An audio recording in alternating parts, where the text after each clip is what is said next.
दोस्तों मैं हूं विशाल। इस वक्त अमेरिका में क्या चल रहा है? अमेरिका में डोनाल्ड ट्रंप के खिलाफ लाखों लाख लोग सड़कों पर हैं। अमेरिका के कई शहरों में ट्रंप प्रशासन के खिलाफ, ट्रंप इंतजामिया के खिलाफ बड़े पैमाने पर मुखालफत हो रही है, विरोध प्रदर्शन हो रहे हैं।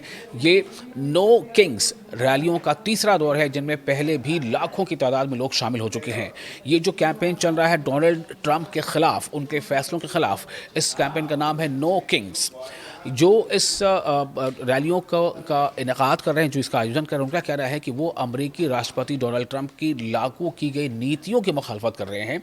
और चाहे वो इससे पहले की नीति रही हो जो उन्होंने वेनेजुएला के साथ किया, या जो इमिग्रेशन को लेकर जो नीतियां हैं उसका खिलाफ, और अब जबकि ईरान पर ये हमले हो रहे हैं लगातार, तो उसके खिलाफ भी, खास तौर से जब मिनाब शहर में स्कूली बच्चियों पर हमले किए गए थे और उसमें 170 से ज़्यादा स्कूली बच्चियों की मौतें हो गई थी, उसको लेकर के भी अमेरिका में काफ़ी गम गुस्सा है। तो इनमें ईरान के साथ जंग और जो इमिग्रेशन कानून और बढ़ती महंगाई, तमाम चीज़ें शामिल हैं। और ये डोनाल्ड ट्रंप की नींद हराम कर चुके हैं, जो कि आयोजकों ने यह भी कहा है कि ट्रंप हम पर एक निरंकुश शासक की तरह राज करना चाहते हैं, जो हम बर्दाश्त नहीं करेंगे। और इसीलिए ये जो पूरे अमेरिका में कैंपेन चल रहा है नो किंग्स, यानी यहाँ कोई राजा नहीं है या यहाँ कोई राजशाही नहीं है, ये डेमोक्रेसी है और इसमें जन भावना अहमियत है।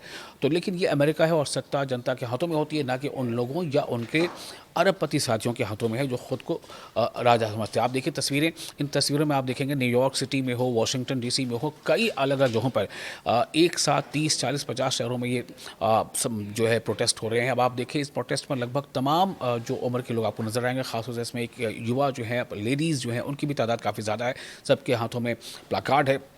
व्हाइट हाउस के एक प्रवक्ता ने ये जो सीरीज़ ऑफ प्रोटेस्ट चल रहे हैं, इसका कहा है कि ट्रंप दी रेजिस्टेंट थेरेपी सेशन करार दिया है और कहा है कि इनकी परवाह सिर्फ वो लोग करते हैं जिन्हें ये कवर करने के लिए पैसे मिलते हैं। हालांकि इसको उन्होंने क्रिटिक किया है। तो ये पूरे दिन, चाहे वो शनिवार को ख़ास तौर से पूरे दिन न्यूयॉर्क के अलावा वाशिंगटन डीसी और लॉस एंजलिस सहित अमेरिका के लगभग हर बड़े शहर में इसी तरह का नज़ारा देखा गया। वाशिंगटन जो कैपिटल है, वाशिंगटन डीसी के डाउनटाउन की सड़कों पर पूरे दोपहर रैलियां होती रही, पूरे दोपहर।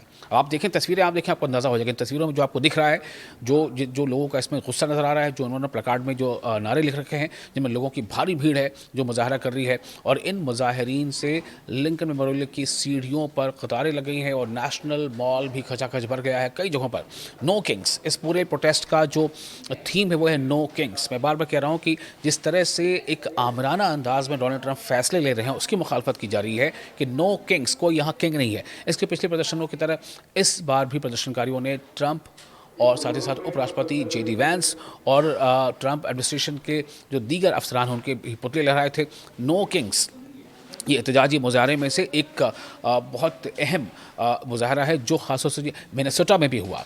तो यहाँ आपको याद होगा जनवरी में दो अमेरिकी नागरिकों रेनी निकोल गुड और एलेक्स प्रिटी, इन दोनों को की जो मौत हुई थी संघीय इमिग्रेशन एजेंटों की कार्रवाई में हुई थी। तो उसकी मौतों से लोगों में भारी गुस्सा भड़का और उस वक्त से जो शुरू हुआ है ये कैंपेन नो किंग्स का, वो लगातार जारी है। और अब ईरान पर जिस तरह से अमेरिका और इसराइल ने जंग छेड़ी है, इसको लेकर के अब बहुत ज़्यादा अमेरिकी लोगों में गुस्सा है। आपको हालिया कई रिपोर्ट का भी हमने हवाला दिया है, जो वहाँ पर सर्वेज हुए थे उसमें सामने आई थी बात कि उन मुश्किल से जो इसमें 30% के आसपास जो लोग हैं वो चाहते हैं कि जंग जो अमेरिका कर रहा है वो ठीक है, और ज़्यादातर लोग यानी कि 60% से ज़्यादा लोग इस जंग के फैसले के ख़िलाफ़ हैं। तो इसमें इमिग्रेशन नीति से ही ये गुस्सा शुरू हुआ है, जहाँ से ये विरोध प्रदर्शन होना शुरू हुए थे।